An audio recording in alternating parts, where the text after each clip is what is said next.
अभी हम देख रहे हैं हमारा प्रैक्टिस पेपर का क्वेश्चन नंबर 33 देख रहे हैं। तो ये हमें प्रैक्टिस पेपर क्वेश्चन नंबर 33 में मैक्सिममली ये बताया है कि हमारे पास एक कंटेनर है जो क्यूबॉइड शेप का है। उसका लेंथ क्या है 115 है, ब्रेथ क्या है 40 सेंटीमीटर है और विड्थ क्या है इसका 30 सेंटीमीटर है। इसके अंदर आइसक्रीम भरा पड़ा है।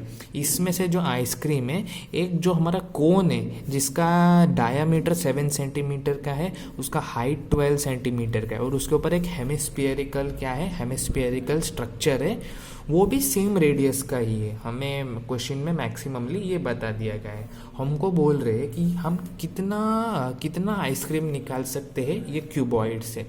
तो उतना ही आइसक्रीम निकाल सकते हैं कि जितना इसमें पड़ा रहेगा। मतलब इसका वॉल्यूम और इसका x number of volume equal रहेगा। इसका जितना भी वॉल्यूम रहेगा x नंबर ऑफ कोन्स जिसमें एक हेमिस्फेरिकल टॉप रहेगा उसमें वॉल्यूम इक्वल रहेगा। तो हम क्या करेंगे, इसका वॉल्यूम और इसका वॉल्यूम को हम इक्वेट कर देंगे। नहीं तो हम पहला इसका वॉल्यूम निकालेंगे, इसका वॉल्यूम निकालेंगे और इसका वॉल्यूम को इसका वॉल्यूम से डिवाइड कर देंगे तो हमें इसका आंसर मिल जाएगा। ठीक है, तो अगर हम इसका वॉल्यूम को देखें तो इसका वॉल्यूम हमें गिवन में पहला हम लिख लेते हैं। सब गिवन में लिख लेते हैं कि लेंथ क्या है इसका, हमारा LENGTH, इसका हमारा लेंथ है 115 सेंटीमीटर। फिर उसके बाद अगर हम देखेंगे इसका ब्रेड्थ, अगर हम इसका ब्रेड्थ देखेंगे हमारा, इसका अगर हम ब्रेड्थ देखेंगे तो इसका ब्रेड्थ क्या है हमारा 30 सेंटीमीटर है। फिर उसके बाद अगर हम इसका विड्थ देखेंगे, तो इसका विड्थ क्या है, सो इसका ब्रेड्थ 40 सेंटीमीटर है। ठीक है, इसका ब्रेड्थ हमारा 40 सेंटीमीटर है और ये हमारा 30 सेंटीमीटर है।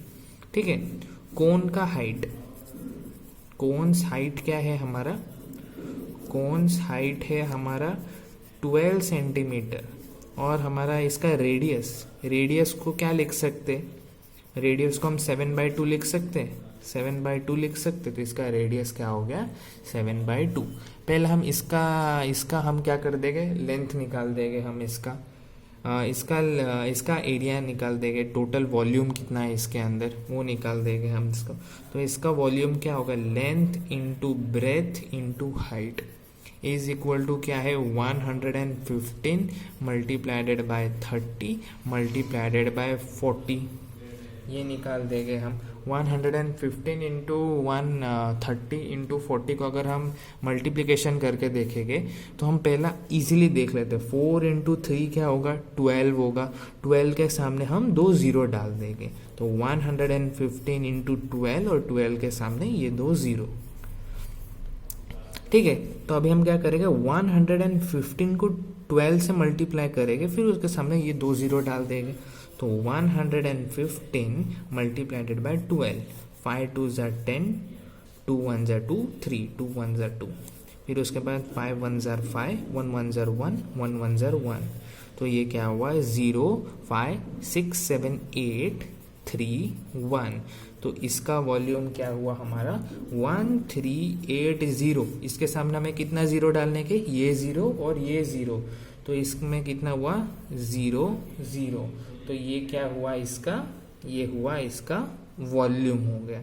ठीक है, तो ये हमारा वॉल्यूम हो गया। फिर उसके बाद अभी हम जाते हैं, ये वॉल्यूम किसका हुआ, ये वॉल्यूम कंटेनर का हुआ। ठीक है, तो अभी हम वॉल्यूम निकालते हैं हेमिस्फेरिकल कोन का। ठीक है, इसका हमें वॉल्यूम निकालना है। तो ये किससे बना है, ये बना है कोन से बना है।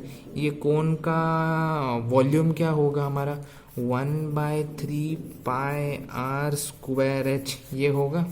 ठीक है, तो 1/3 को हम ऐसे ही रहने देंगे, पाई को हम 22/7 लेंगे और r क्या है हमारा 7/2 है। 7/2 इंटू 7/2 मल्टीप्लाइडेड बाय ये क्या है 12 से, ये हमारा क्या है मल्टीप्लाइडेड है। तो 3 4 ज़ार 12 कर देंगे हम इसको, 7 में से 7 काट देंगे, 2 2 ज़ार 4 कर देंगे। फिर उसके बाद क्या कर देंगे हम इसको हम कर देंगे 2 1 ज़ार 2, 2 1 ज़र 2, तो हमारे पास आंसर क्या आएगा 22 इंटू 7, हमारे पास आंसर आएगा इसका 22/7, 22 मल्टीप्लाइड बाय 7, तो 22 मल्टीप्लाइडेड बाय 7 किया तो क्या आता है 7 2 ज़र 14, 7 2 ज़र 14, 154, तो इसका क्या आता है हमारा 154, तो 154 हो गया हमारा।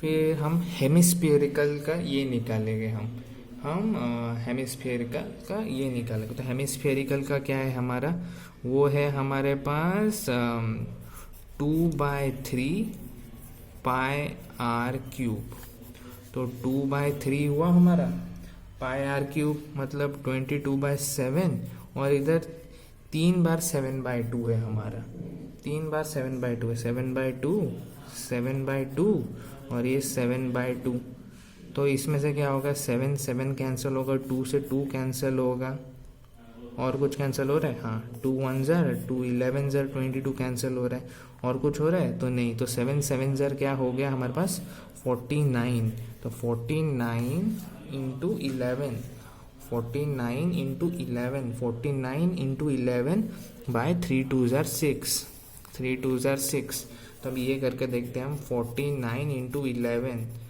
तो ये क्या हुआ 9 4 9 4, तो ये क्या हो गया 9 हो गया, ये क्या हमारा 13 हो गया, ये हमारा 5 हो गया, तो 539 आया हमारे पास, 539 आया, तो 539 को हम 6 से डिवाइड करते, 539 को 6 से डिवाइड कर देते हैं, तो ये क्या आया 6 8 ज़र 48 हुआ। फिर उसके बाद क्या हुआ इधर से 2 और 5, फिर उसके बाद 6 9 ज़र 54, तो ये क्या हुआ 5 हुआ और ये 0 हुआ, ये नीचे आया। फिर ये क्या हुआ 6 8 ज़र क्या आया, ये हमारा 48 आया, इधर 2 आया, तो हमारा टोटल आंसर 89.8 आया। नहीं तो हम और भी निकाल डालते, तो इधर 20 आया तो 6 3 ज़र 18 आएगा, तो हमारा क्या आया 89.83, ये किसका है हमारा हेमिस्फीयर का है। और फिर उसके बाद कोन का वॉल्यूम कितना है हमारा, कोन का वॉल्यूम है 154, तो 154 प्लस 89.83, ठीक है 154 प्लस 89.83, इसका एडिशन कर देंगे, इधर 3 इधर 8 इधर 13 इधर 9, फिर उसके बाद इधर 9 प्लस 5 14 होता है, ये हमको आया 243.83, 243.83, ये इतना पास नंबर हो गया, कौन सा नंबर का 244 का हो गया है, और हमारे पास वॉल्यूम क्या था 138,000, तो हम 243.83 के जगह में हम क्या ले लेंगे, हम 244 ले लेंगे, ठीक है। कुछ ज़्यादा फर्क नहीं पड़ेगा, हमारा कैलकुलेशन थोड़ी सी इजी हो जाएगी, और हमें इतना पॉइंट में देखता भी कौन है। तो 138, तो इसका क्या हो गया 138,000 डिवाइडेड बाय 244, इसका आंसर है। तो आप आंसर को ऐसा भी छोड़ सकते हो, क्योंकि सरफेस एरिया के क्वेश्चन में आप फ्रैक्शन में भी आंसर दे सकते हो, पर अगर आपको निकालना ही है तो आप इसका आंसर निकाल भी सकते हो। अगर आप इसको डिवाइड करोगे तो 565.57 इसका आंसर आता है। मैं डिवाइड नहीं कर रहा हूँ, आप इसको डिवाइड करके देख लीजिए, आपको शायद मेनली इसका सारा कॉन्सेप्ट और बाकी सब इसका फंक्शंस आपको समझने को आएगा। आप इधर भी इसका आंसर छोड़ सकते हो, खाली इसमें लिख लेने का सेंटीमीटर क्यूब इसको लिख के आप इसको छोड़ सकते हो।